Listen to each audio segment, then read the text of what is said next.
ભુજની કલેક્ટર કચેરી ખાતે પ્રભારી મંત્રી અને રાજ્યના શિક્ષણ મંત્રી પ્રફુલ્લ પાનસેરિયા અને જિલ્લા કલેક્ટર આનંદ પટેલની ઉપસ્થિતિમાં ફરિયાદ સંકલન સમિતિની એક બેઠક મળી હતી. બેઠકમાં ખાસ કરીને ધારાસભ્યો દ્વારા જે પ્રાથમિક સુવિધાના પ્રશ્નો રજૂ કરવામાં આવ્યા હતા તે તમામ પ્રશ્નોનો ઝડપભેર ઉકેલ આવે તે માટે મંત્રી અને કલેક્ટરે સંયુક્ત અધિકારીઓને કડક તાકીદ કરવામાં આવી હતી. સંસદીય બાબતો, પ્રાથમિક, માધ્યમિક, પ્રૌઢ શિક્ષણ અને ઉચ્ચ શિક્ષણના રાજ્યમંત્રી અને કચ્છના પ્રભારી મંત્રી પ્રફુલ્લ પાનસેરિયાના અધ્યક્ષસ્થાને આજરોજ ભુજ કલેક્ટર કચેરી ખાતે સંકલન સહ ફરિયાદ સમિતિની એક બેઠક મળી હતી. આ બેઠકમાં ખાસ કરીને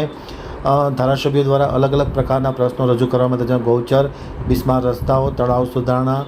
બિસ્માર શાળાના મકાનો, શાળામાં નવા ઓરડાની જરૂરિયાત, લો વોલ્ટેજની સમસ્યા, સ્ટોરેજ ટેન્કના કામો, પીવાના પાણી, પેચવર્ક, નાંદા રણમાં બનેલા રોડની ફરતે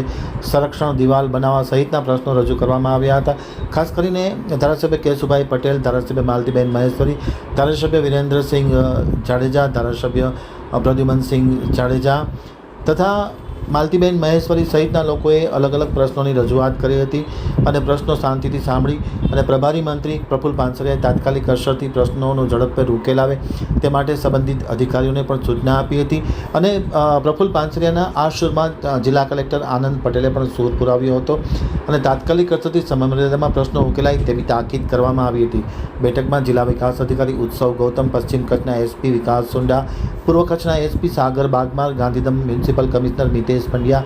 નિવાસી અધિક કલેક્ટર દીપેશ ચૌહાણ, ડીઆરડીએના ડાયરેક્ટર નિકુંજ પરીખ, સર્વ પ્રાંત અધિકારીઓ જેમાં ભચાઉના પ્રાંત અધિકારી ગોહિલ મેડમ, મુન્દ્રાના પ્રાંત અધિકારી ભગીરથસિંહ ઝાલા, ભુજના પ્રાંત અધિકારી ડૉક્ટર અનિલ જાદવ, નખત્રાણાના પ્રાંત અધિકારી સૂરજ સુથાર અને અબડાસાના પ્રાંત અધિકારી શ્રી વાઘેલા સહિતના તમામ લોકો ઉપસ્થિત રહ્યા હતા. તેમની ઉપસ્થિતિમાં આ મિટિંગ સંપન્ન થઈ હતી.